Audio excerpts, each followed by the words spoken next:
Hello everyone, I am the Scary Midnight Dreams and I am here to help you to sleep today. So before that, like the video and subscribe to the channel. Also comment where are you from and what time is in your country right now. The Candle of Eternal Night. When Adrian Montgomery received a package from his late uncle's estate, he felt more curiosity than grief. His uncle, an eccentric antiquarian, had always been a distant, enigmatic figure. The package was wrapped in aged paper, sealed with crimson wax, and bore no return address. Inside, nestled in black velvet, was a candle unlike any Adrian had seen. Its wax was a deep, unnatural gray, and the wick appeared twisted, as though frozen mid-flame. A note accompanied it, written in spidery handwriting. Light this only if you are prepared to see the truth. Once lit, it cannot be undone. Adrian scoffed at the melodrama but was intrigued nonetheless. He placed the candle on his desk and went about his evening, the note's ominous warning lingering in his mind. That night, as rain lashed against the windows of his apartment, curiosity got the better of him. He struck a match and lit the candle. The flame was cold, casting an eerie bluish glow that seemed to absorb the light around it. Shadows deepened, and the room felt smaller, as though the walls were pressing inward. Adrian's eyes were drawn to the flame, which flickered in unnatural patterns. Within it, he saw shapes, images that shifted and writhed. He saw a world cloaked in eternal darkness, where twisted figures moved in silence, their hollow eyes fixed on him. A whisper brushed against his ear, though no one was there. "Do you see now?" Adrian stumbled back, nearly knocking the candle over. The flame danced higher, illuminating the room in a ghastly light. The shadows it cast were not his own. They moved independently, writhing like living things. Over the next few days, the visions intensified. Each time Adrian lit the candle, the boundary between his world and the dark realm blurred. He began to see the shadowy figures outside his window, lurking in the corners of his home, their hollow eyes watching him. Sleep became impossible. The whispers grew louder, their voices a cacophony of despair and anger. They spoke of a world consumed by darkness, of a place where light was a crime and hope a forgotten memory. Desperate for answers, Adrian scoured his uncle's journals, which he found buried among the belongings delivered to him. The entries detailed the candle's origins, a relic from a forgotten civilization that worshipped darkness as a god. The candle was their gateway, a bridge between worlds. "Once the candle is lit," his uncle had written, "it hungers for the light of our world. It will not stop until it consumes everything." Adrian realized the truth too late. The candle was not a mere artifact. It was a harbinger. Its flame grew stronger with each use, feeding on his fear, his sanity, and the light around him. One night, as the blood moon rose, Adrian lit the candle for the final time. The dark figures stepped fully into his world, their whispers now deafening screams. They surrounded him, their hollow eyes gleaming with malevolent intent. The next morning, Adrian's apartment was empty. The candle sat on his desk, unlit, its wick untouched. But those who passed by the apartment swore they saw shadows moving behind the curtains, even in the absence of light. The Screaming Woods. Ethan had always sought solitude in the wilderness. The untouched beauty of nature, the rustle of leaves underfoot, and the scent of pine in the air were his escape from the chaos of city life. When he heard whispers of the Screaming Woods, a dense and uncharted forest on the outskirts of a small, forgotten town, he couldn't resist the allure. Locals spoke of strange sounds and warned travelers to stay away, but Ethan dismissed their tales as superstitious nonsense. He arrived at the edge of the forest early one misty morning. The air was thick with moisture, and the trees stood like sentinels, their branches twisted into grotesque shapes. A chill ran down his spine, but he brushed it off as the brisk morning air. The first few hours of his hike were uneventful.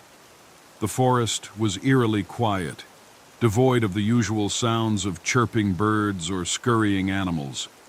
The only noise was the crunch of leaves beneath his boots. He found the silence unsettling but pressed on, determined to uncover the forest's secrets. As the sun dipped lower in the sky, the atmosphere began to change. The air grew heavier, and a faint sound reached his ears. A low, guttural moan that seemed to come from the trees themselves. Ethan paused, scanning his surroundings, but saw nothing unusual. The moaning grew louder, morphing into anguished screams. The sound was everywhere, echoing through the forest, as if the trees were alive and crying out in pain. Ethan's heart pounded as he quickened his pace, his curiosity now tinged with fear. He stumbled upon a clearing where the trees were unlike any he had ever seen. Their trunks were gnarled and blackened, their bark cracked and oozing a dark, sap-like substance. Faces were etched into their surfaces, human faces, twisted in expressions of agony. Ethan's breath caught in his throat as one of the faces moved. Its eyes opened, hollow and glowing faintly, and its mouth stretched wide in a silent scream. The sound that followed was deafening, a chorus of despair that pierced his very soul. "Help us," a voice whispered, faint and broken. Ethan turned, his eyes darting wildly, but no one was there. The whisper came again, closer this time. He realized with growing dread that it came from the trees themselves. He tried to run, but the forest seemed to close in around him. The trees loomed larger, their branches clawing at him like skeletal hands. The screams grew louder, drowning out his thoughts until he tripped and fell to the ground. As he lay there, struggling to catch his breath, a figure emerged from the shadows. It was a woman, her translucent form glowing faintly in the dim light. Her eyes were filled with sorrow, and her voice was barely audible over the cacophony of screams. "You shouldn't have come here," she said. "Who are you?" Ethan managed to ask, his voice trembling. "A soul trapped in this cursed place," she replied. "The forest claims those who die within it, binding their spirits to the trees. We scream for release, but none comes." Ethan's mind raced. "How do I get out?" The woman shook her head. "The forest doesn't let anyone leave. Not once it has seen you."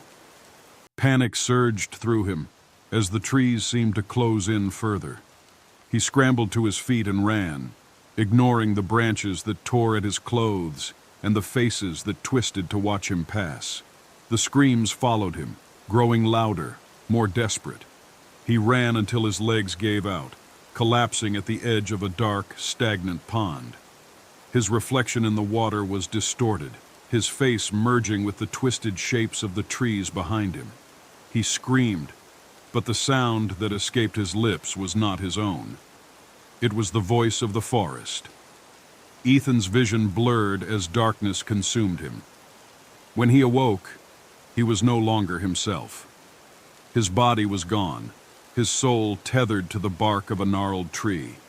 He could see the forest through hollow eyes, hear the screams of the others, and feel the cold, unrelenting grip of the forest's curse. The screaming woods had claimed another victim, and its anguished chorus grew louder still. The Blood Moon Manor. The village of Red Hollow had always been shrouded in mystery, nestled deep within the shadowy embrace of ancient woods. Its name came from the blood-red hue of the moon that occasionally graced its skies, an omen the villagers feared and revered in equal measure. Whispers of the Blood Moon Manor passed from generation to generation, a tale of an opulent mansion that materialized only during the blood moon. No one knew for certain where the manor came from or who had built it. But the stories all agreed on one chilling detail: the house granted your deepest desires. for a price. It was on such a night, with the blood moon casting its eerie glow, that Eleanor found herself wandering the outskirts of the forest. She had come to Red Hollow seeking solace after a string of devastating losses: her family, her home, her future. The villagers had warned her to stay indoors on the night of the blood moon, but despair had driven her into the woods, her feet moving with a purpose she couldn't explain. Through the gnarled trees, she saw it. The manor stood tall and proud, its silhouette bathed in crimson light. Its spires pierced the sky, and its windows glimmered like dark jewels. A strange warmth radiated from the building, drawing her closer despite the cold dread pooling in her stomach. The iron gates creaked open as she approached, and the path leading to the front door seemed to glow faintly, as if inviting her in. Inside, the manor was a marvel of opulence. Chandeliers of crystal and gold hung from vaulted ceilings, casting a warm glow over the richly adorned halls. Paintings of noble figures lined the walls, their eyes seeming to follow Eleanor as she walked. A grand staircase spiraled upward, its banister polished to a mirror shine. "Welcome," a voice purred, low and melodic. Eleanor turned to see a figure descending the staircase. He was tall and impeccably dressed, his sharp features framed by hair as dark as the void. His eyes glinted with a predatory light. "I am Lucian," he said, bowing slightly, "caretaker of the manor. You are a guest, and the manor is at your service." Eleanor hesitated. "I didn't mean to intrude." Lucian raised a hand to silence her. "No one comes to the manor by accident, dear Eleanor. It called to you because it knows your heart's deepest desire." Her breath caught. "How do you know my name?" Lucien smiled, but it did not reach his eyes. "The manor knows all who enter. Now shall we begin?" Eleanor followed Lucien into a grand dining hall where a feast awaited. The table was laden with dishes she hadn't tasted in years. Roasted meats, fresh bread, delicate pastries, and a wine that shimmered like liquid rubies. "Eat," Lucien urged. "The manor provides for its guests." Hunger and curiosity won over caution, and Eleanor ate. Each bite was more delicious than the last, filling her with a warmth she hadn't felt in years. As she ate, Lucien spoke. "The manor can grant you what you seek. Wealth, power, love, whatever your heart desires. But all gifts come with a price." "What kind of price?" Eleanor asked, her voice wary. Lucian's smile widened. "That depends on what you ask for." Eleanor thought of her family, of the life she had lost. "Can the manor bring back the dead?" she whispered. Lucian's expression darkened for the first time. "It can," he said slowly, "but such a request carries a heavy toll." "Are you certain that is what you want?" Eleanor nodded, her heart pounding. "I have nothing left. If I can see them again, I'll pay whatever price." Lucian gestured toward a door at the far end of the hall. "Then step through, and the manor will grant your wish." She hesitated, but the longing in her heart was too great. She walked to the door and opened it. The room beyond was unlike anything she had ever seen. The walls were made of shifting shadows, and the air was thick with the scent of earth and decay. At the center of the room stood a mirror, its surface rippling like water. "Step forward," Lucian's voice echoed from behind her. Eleanor approached the mirror, her reflection distorted and flickering. As she reached out to touch it, the glass shimmered, and figures began to emerge. Her family, her mother, her father, her little brother. They smiled at her, their eyes filled with love. Tears streamed down her face. "I missed you so much," she whispered. They reached for her, their hands passing through the glass. "Come to us," they said in unison, their voices hollow and strange. Eleanor hesitated, a sliver of doubt piercing her joy. But before she could pull back, the mirror shattered. and the figures lunged forward, pulling her into the darkness. When Eleanor awoke, she was standing in the grand hall once more. The feast was gone, replaced by a cold, empty table. Lucian stood before her, his expression unreadable. "Your wish has been granted," he said. Eleanor turned to see her family standing in the doorway, their faces pale and lifeless. The Mask of Forgotten Faces. The grand ballroom shimmered with opulence, its gilded chandeliers casting a warm glow over the elegantly dressed guests. The air was thick with the hum of conversation and the soft strains of a string quartet. It was a night of enchantment, the annual masquerade ball hosted by the enigmatic Countess Ravel. Invitations to her events were rare and coveted, whispered about in hushed tones for their rumored extravagance and their peculiar traditions. Isabel had received her invitation only days before, a delicate parchment sealed with crimson wax. The instructions were clear: arrive before midnight, wear formal attire, and most importantly, choose a mask from the collection provided at the entrance. When she arrived, the mansion loomed before her like a relic from another era, its towering spires piercing the moonlit sky. She stepped inside, her heels clicking against the marble floor, and was greeted by an attendant dressed in black. "Your mask, madam," the attendant said, gesturing to an ornate table covered in masks of every design, some glittering with jewels, others adorned with feathers or intricate embroidery. Isabel hesitated, her fingers hovering over a simple silver mask, before her eyes were drawn to one tucked away at the edge of the table. It was unlike the others, made of aged ivory and etched with faint, almost imperceptible symbols.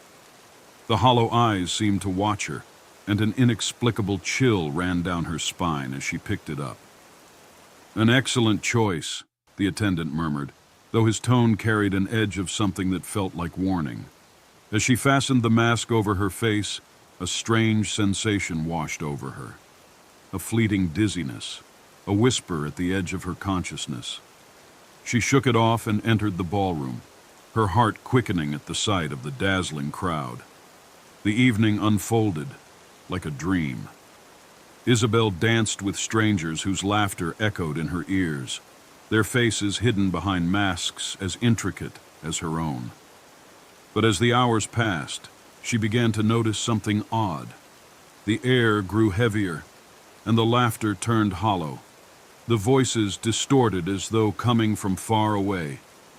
It was during a brief respite from the dancing that she caught her reflection in one of the grand mirrors lining the walls. Her breath hitched. The mask had changed. The once faint etchings were now deep grooves, forming an unfamiliar face that seemed to pulse with life. She reached up to remove it, but the mask wouldn't budge. Her fingers clawed at the edges, but it felt as though it had fused to her skin. Panic set in as she looked around the room, realizing the other guests. The haunted key. The locksmith's shop was tucked away in a forgotten alley, its wooden sign creaking in the wind. Elias the locksmith was a man of precision and solitude. His life revolved around the art of crafting keys, each one a masterpiece of intricate cuts and grooves. Customers came to him for the impossible, and he never disappointed. One evening, as a storm raged outside, Elias worked late in his dimly lit workshop. A peculiar customer had visited earlier, a hooded figure who spoke in a voice like grinding stone. They had left behind an ancient rusted lock and requested a key to open it. Elias examined the lock with fascination. It was unlike any he had seen before, its mechanisms impossibly complex. Driven by a mix of curiosity and pride, he set to work. Hours passed as he painstakingly shaped the key, each cut guided by intuition more than logic. When he finished, the key gleamed with an otherworldly light, its surface etched with symbols he didn't recognize. The next day, the hooded figure didn't return to claim the key. Elias, unable to resist, decided to test it himself. He inserted the key into the lock, which seemed to pulse under his touch. With a soft click, the lock opened, and a cold wind swept through the room, extinguishing the lamps. The air grew heavy, and the shadows in the corners of the workshop deepened. A faint whispering filled the room, words in a language Elias couldn't understand. He shut the lock quickly, his hands trembling, and resolved to destroy the key. But he couldn't. Each time he tried to melt it down or break it, the key resisted, remaining unscathed. Worse, it began to call to him, its whispers invading his dreams. Curiosity turned to obsession. Elias began using the key on other locks, each time opening doors that led to impossible places. One revealed a vast, desolate plain under a blood-red sky. Another opened into a labyrinth of twisting corridors where the walls seemed to breathe. Each door brought horrors into the real world. Shadows with too many limbs slithered through the cracks. A low, guttural growl echoed in his workshop, long after he closed one door. The town began to change. Plants withered, animals disappeared, and an unnatural fog settled over the streets. Elias tried to warn others, but no one believed him. They dismissed his ramblings as the delusions of a reclusive man. One night, the whispers turned into screams. Elias woke to find his workshop in chaos. The key had moved on its own, unlocking a door he hadn't seen before. Beyond it lay a void, endless and hungry. Figures emerged, twisted, skeletal forms with glowing eyes. Elias grabbed the key, hoping to lock the door and end the nightmare. But the figures surrounded him, their voices a cacophony of demands. They spoke of debts owed, of a balance disrupted. "The key binds you," one hissed. "You opened the way. Now you must pay the price." Desperate, Elias fled the workshop, the key clutched tightly in his hand. The horrors followed, their presence warping reality around him. Streets stretched into infinity, buildings crumbled into dust, and the sky split with unnatural light. Elias realized there was only one way to stop the madness.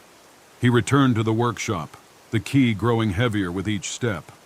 The whispers now screamed in his mind, urging him to use it again. With trembling hands, he unlocked the ancient lock one final time. The void opened wider, its pull nearly dragging him inside.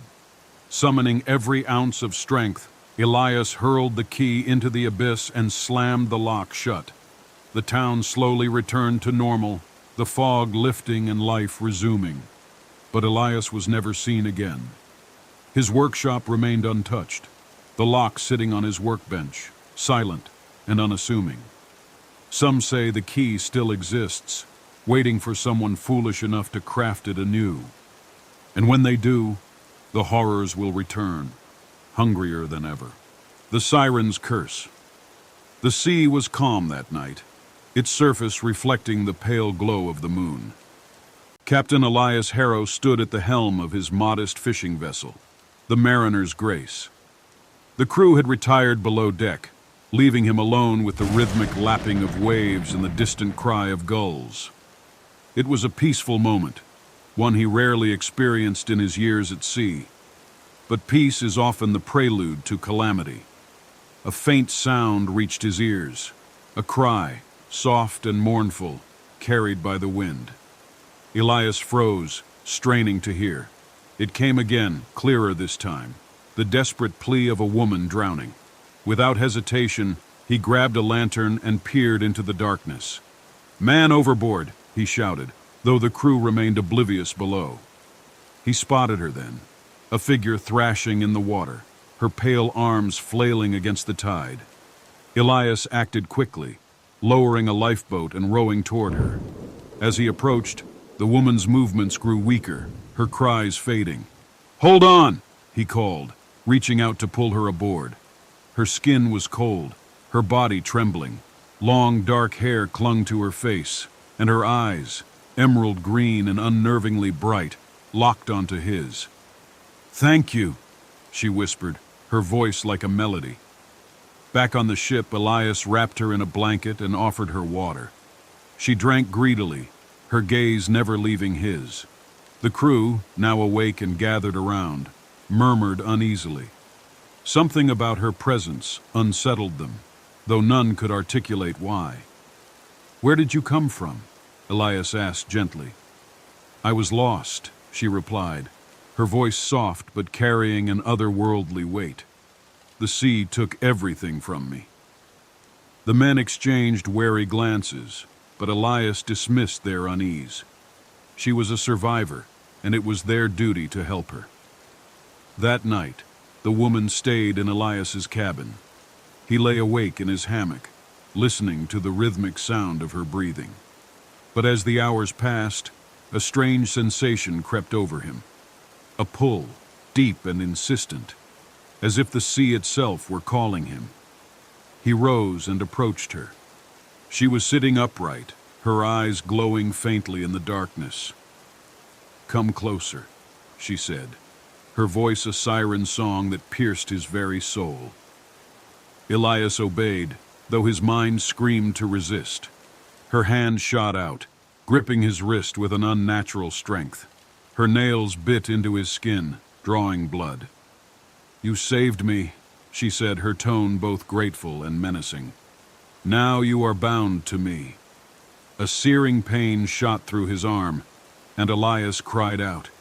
A mark appeared where her nails had pierced him, a swirling pattern that glowed briefly before fading into his flesh. "You will bring them to me," she whispered, her lips curling into a cruel smile. One by one. The next morning, Elias awoke to find the woman gone. The crew noticed the change in him immediately. His once steady hands now trembled, his eyes haunted by shadows. He dismissed their concerns, but the mark on his wrist burned with every lie he told. That evening, as the ship docked in a bustling harbor, Elias felt the pull again. It guided him to the taverns, where sailors drank and laughed. He struck up conversations, his charm luring them into a sense of trust. "We sail at dawn," he told them, promising adventure and fortune. By morning, the Mariner's Grace was filled with eager new crew members. But as the ship ventured into open waters, the air grew heavy and the sea turned dark. The first night at sea, the woman returned. She emerged from the waves, her form shimmering in the moonlight. The new crew watched in awe as she sang, her voice weaving a spell that left them entranced. One by one, they walked to the edge of the ship and stepped into the water. Elias tried to stop them, but his body refused to obey. The mark on his wrist burned, and the woman's voice echoed in his mind. "You will bring them to me." By dawn, the ship was empty save for Elias and his original crew, who stared at him with a mix of fear and fury. "What have you done?" one demanded.